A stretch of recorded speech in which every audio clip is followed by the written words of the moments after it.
ഹരിയാനയിൽ മസ്ജിദ് പൊളിച്ചു നീക്കി ബി.ജെ.പി. സർക്കാർ. ഫരീദാബാദിലെ 50 വർഷം പഴക്കമുള്ള മസ്ജിദാണ് പോലീസ് ബുൾഡോസർ ഉപയോഗിച്ച് പൊളിച്ചു നീക്കിയത്. മുന്നറിയിപ്പ് നൽകാതെയാണ് കോർപ്പറേഷന്റെ നടപടി. സ്വാതി സന്തോഷ് വിവരങ്ങളുമായി ചേരുന്നുണ്ട്. സ്വാതി, ബി.ജെ.പി. ഭരിക്കുന്ന സംസ്ഥാനങ്ങളിൽ കഴിഞ്ഞ ദിവസങ്ങളിലൊക്കെ നമ്മൾ കണ്ടതാണ് ഇത്തരത്തിലുള്ള ബി.ജെ.പി. സർക്കാരിന്റെ നടപടി. അതിപ്പോഴും തുടരുന്നു എന്നതിനുള്ള ഏറ്റവും വലിയ ഉദാഹരണമാണ് ഇപ്പോഴത്തെ ഈ സംഭവം.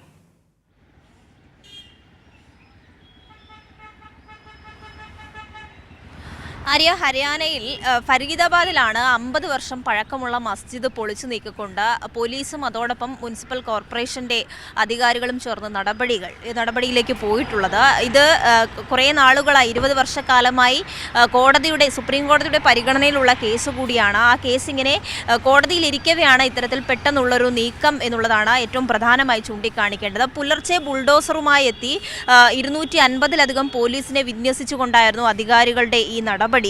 മുന്നറിയിപ്പൊന്നും ഇത് സംബന്ധിച്ച് നൽകിയിട്ടില്ല എന്നുള്ള ആക്ഷേപമാണ് ഇത് സംബന്ധിച്ച് മുസ്ലിം പൗരസമിതി ഉൾപ്പെടെ നൽകുന്നത്. ഇതിൽ ഏറ്റവും പ്രധാനമായി ചൂണ്ടിക്കാണിക്കേണ്ട കാര്യം, ഈ 20 വർഷക്കാലമായി കോടതിയുടെ പരിഗണനയിലുള്ളൊരു ഭൂമി അനധികൃതമായാണ് നിർമ്മിച്ചത് എന്നുള്ളതാണ് ഉടനടി പൊളിച്ചു നീക്കിയതിന് പിന്നാലെ അധികൃതർ ന്യായീകരണമായി പറയുന്നത്. മാത്രമല്ല, ഇതാദ്യമായല്ല ഇത്തരത്തിൽ നടത്തുന്നതെന്നും ഇത്തരം നടപടികളിലേക്ക് പോകുന്നതെന്നും അനധികൃതമായി എവിടെയൊക്കെ നിർമ്മാണങ്ങൾ ഉണ്ടോ അവിടെയെല്ലാം ഞങ്ങൾ ഇത്തരത്തിൽ ബുൾഡോസർ ഉപയോഗിച്ചുകൊണ്ട് തകർക്കും എന്നുള്ളൊരു ഭീഷണി സ്വരം കൂടി പോലീസിന്റെയും അധികാരികളുടെയും ഭാഗത്തു നിന്ന് ഉണ്ടായിട്ടുള്ളതായി ഇപ്പോൾ നാട്ടുകാർ പറയുന്നുണ്ട്. മാത്രമല്ല, ഈ മസ്ജിദ് നിൽക്കുന്ന ഭൂമിയുടെ 100 മീറ്റർ പരിധിക്കുള്ളിലേക്ക് നാട്ടുകാരെ ഒന്നും പ്രവേശിപ്പിക്കാത്ത തരത്തിൽ വലിയ സുരക്ഷാ സന്നാഹങ്ങളോടെയാണ് പോലീസ് ഈ നടപടികളിലേക്ക് പോയിട്ടുള്ളത് എന്നുള്ളതും വലിയ ആശങ്കയായി ജനങ്ങൾ ചൂണ്ടിക്കാണിക്കുന്നുണ്ട്.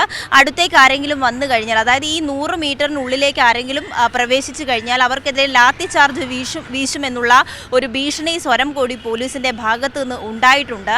എന്തായാലും ഇത്തരത്തിൽ ബി.ജെ.പി. ഭരിക്കുന്ന സംസ്ഥാനങ്ങളിൽ, പ്രത്യേകിച്ചും ഈ വഖഫ് ഭൂമിയിൽ ഉൾപ്പെടെയുള്ള വലിയ തരത്തിലുള്ള കടന്നുകയറ്റം ബി.ജെ.പിയുടെ ഭാഗത്തു നിന്ന് ഉണ്ടാകുന്നു. വഖഫ് ബില്ല് നിയമമൊക്കെ വന്നതിന് പിന്നാലെയും ഈ നടപടികൾ തുടരുന്ന ഒരു സാഹചര്യമുണ്ട്. കഴിഞ്ഞ ദിവസവും വിവിധ സംസ്ഥാനങ്ങളിൽ ഇത്തരത്തിലേക്ക്, യുപിയിലടക്കമുള്ള സംസ്ഥാനങ്ങളിൽ ഇത്തരത്തിലേക്ക് ബി.ജെ.പി. പോകുന്നതും കണ്ടതാണ്.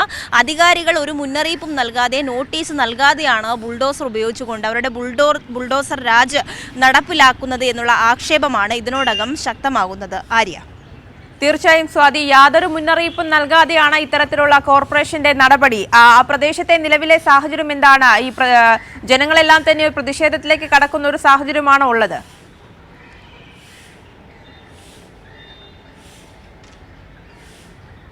പ്രദേശവാസികളുടെ ഭാഗത്തു നിന്ന് ശക്തമായ പ്രതിഷേധം ഈ വിഷയത്തിൽ ഉയരുന്നുണ്ട് എന്നുള്ളതാണ്.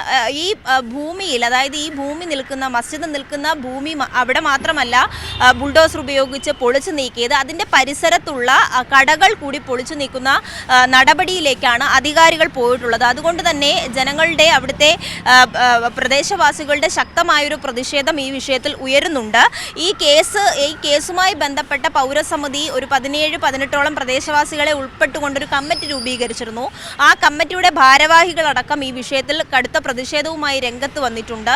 ആരാണ് ഇത്തരത്തിൽ പോലീസിന് അധികാരം നൽകിയത്?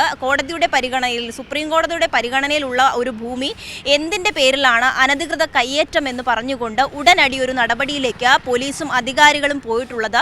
ഇത് അംഗീകരിക്കാൻ കഴിയില്ല എന്നുള്ള ആക്ഷേപവും അതോടൊപ്പം പോലീസിനെതിരെയും സർക്കാരിനെതിരെയും ഗുരുതരമായിട്ടുള്ള വിമർശനം കൂടി നാട്ടുകാരുടെയും പ്രദേശവാസികളുടെയും ഒക്കെ ഭാഗത്തു നിന്ന് ഉണ്ടാകുന്നുണ്ട്. ആര്യ, ശരി. സ്വാതി സന്തോഷാണ് ദില്ലിയിൽ നിന്ന് വിവരങ്ങൾ